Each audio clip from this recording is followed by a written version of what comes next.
All right, it's time for the Tour de France, the most watched cycling event in the world and the one we all know about. I'm Kevin Spain from gambling.com. I'm here with Chris Wassel to talk about it. Chris, can we get a repeat winner? Can Vingegaard do it again?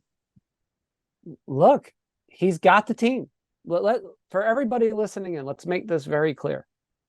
Jonas Vingegaard benefits from the strongest and deepest team out there, period. Team Jumbo-Visma is the best. They're sending several of their best guys, including Sepp Kuss, yes, an American who climbs extremely well. He's known as the Durango Kid for a reason.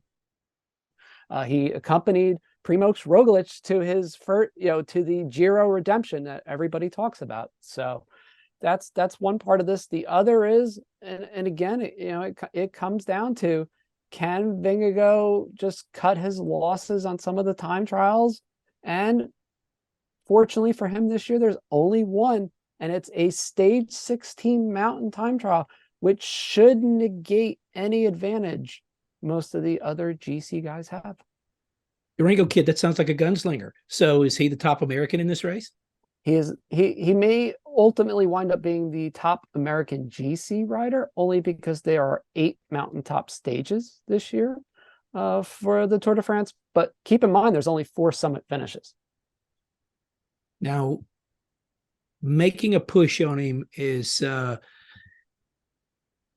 Pogacar, who he's actually had a good run this year. He's ran it like 19 races or raced to 19 days, 112. I mean, he's been amazing when he's been out there, but he's been injured, right? Right. Now, here's the thing. Tadej Pogacar is this just machine.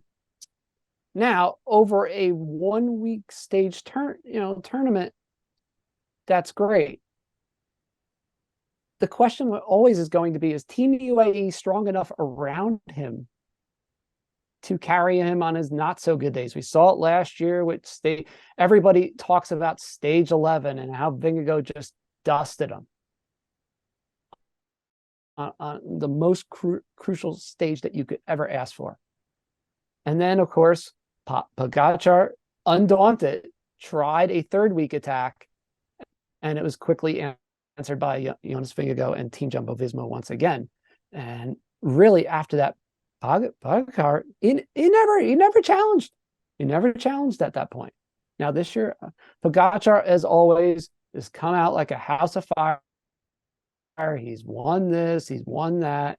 He had the unfortunate broken wrist. Yeah. In early, if he was going to have an injury like that, Kevin, that was the time to have it. It allowed him to recover. You think he's recovered? I think he's fully recovered based on what I saw last week at the National Time Trial in Slovenia, where he won by more than 5 minutes. I would say he's significantly recovered. The only question is now, what do you do with the numbers with him as far as betting?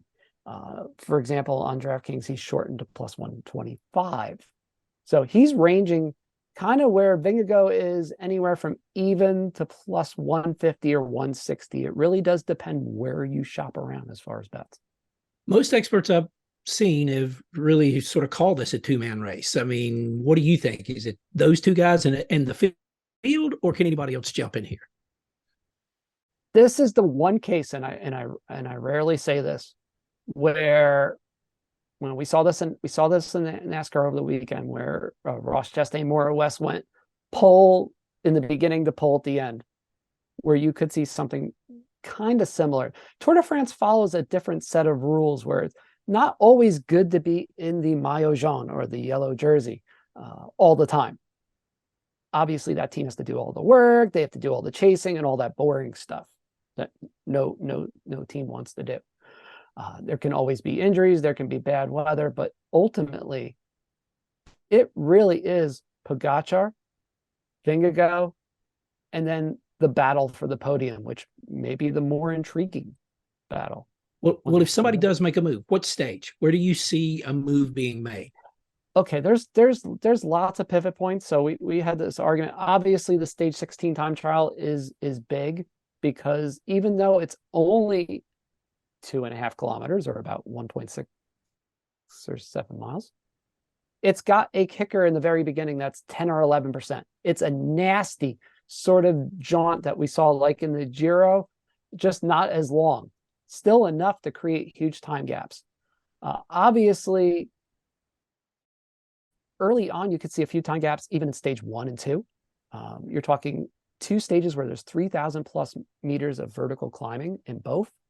And then obviously you're going to look at stages 5 and 6. You're going to look at the end of the second week, 13, 14, and 15, before the rest day in the time trial. There's, again, big pivot points, and then stage 20, which has a bunch of seemingly small climbs, but a nasty summit finish where the first 2 kilometers are at more than 11%. And for me, the stage 20 could be that last chance hope for, let's face it, 2 guys like Vingegaard and Pogacar to duke it out, because they're going to a lot in over the next 3 weeks. Okay, let's say those 2 guys duke it out. Who you got winning? As much as I will unabashedly say that I love the way Pogacar rides. Do I agree with his tactics all the time? No. And that's probably why I have Vingegaard winning this late. It's a 3-week race for a reason. Team Jumbo-Visma has figured this out. UAE has some of the horses, but not quite enough of them. And I do think Vingegaard wins this in a little closer than expected result. Is there any other bet out there people should be looking for? Something that's, a little bit off the beaten path? There's a few. For one, look for the podium. A guy maybe like, Simon Yates, perhaps. You look at, from Australia. If he's in good form, he skipped the Giro this year, which was the first time in several years that he's done that. He's a top 5 rider that could sneak up and surprise. I'm looking at guys like Romain Bardet, obviously from France, which they love their French hopes. I think he has a shot. Again, this is more going off the beaten path, because there's obvious guys that could challenge for the podium, and that's where I get in an argument with people. You look at, hey, could this guy win? Could a Jai Hindley potentially steal it? Hindley won the Giro last year, and people forget that. Enrique Mas is in decent form. There's a lot of names, but again, like I said, Yates is 6,500, by the way, ladies and gentlemen, to win it. So his podium odds are going to be probably around plus 1,500 or so. I'm interested in see what Adam Yates does, but again, there's guys in that area that are interesting. One guy though that I would like to note real quick before we get out of here, Julian Alaphilippe.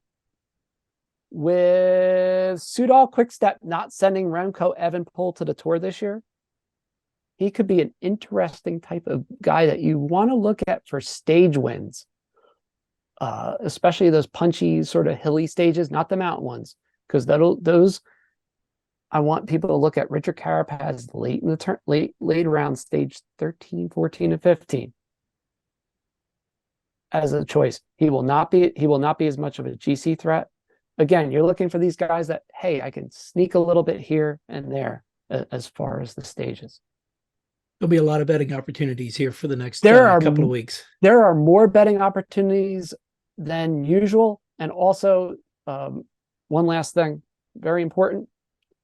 There may be more of those rider matchups as the weekend approaches for the Tour de France. Keep an eye on those, especially on DraftKings and FanDuel. They are good value. They were especially during the Giro.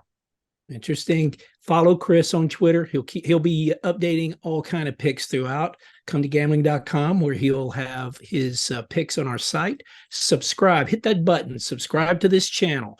We're going to have a lot more of these videos coming up. For Chris Wassel, I'm Kevin Spain. Thanks for joining us.